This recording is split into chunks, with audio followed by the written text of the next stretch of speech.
Euro champion হয়ে কত টাকা পেল স্পেন?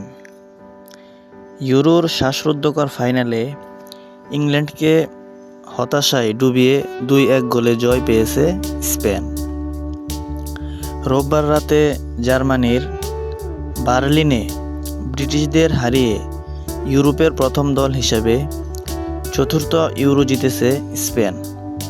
2012 সালের পর ফের ইউরোপিয়ান সিংহাসনে বসেছে লা ফুয়েন্তের দল।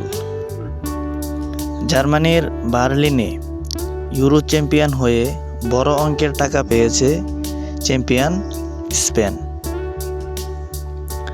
ইউরো চ্যাম্পিয়নদের জন্য বরাদ্দ করা হয়েছিল 20,82,50,000 মার্কিন ডলার, যা বাংলাদেশি মুদ্রায় প্রায় 332 কোটি টাকা। রানার্স আপ হয়ে ইংল্যান্ড পেয়েছে 2,42,50,000 মার্কিন ডলার, যা বাংলাদেশি মুদ্রায় প্রায় 285 কোটি টাকা। এবারে ইউরো আয়োজিত হয়েছে মোট 24টি দল নিয়ে।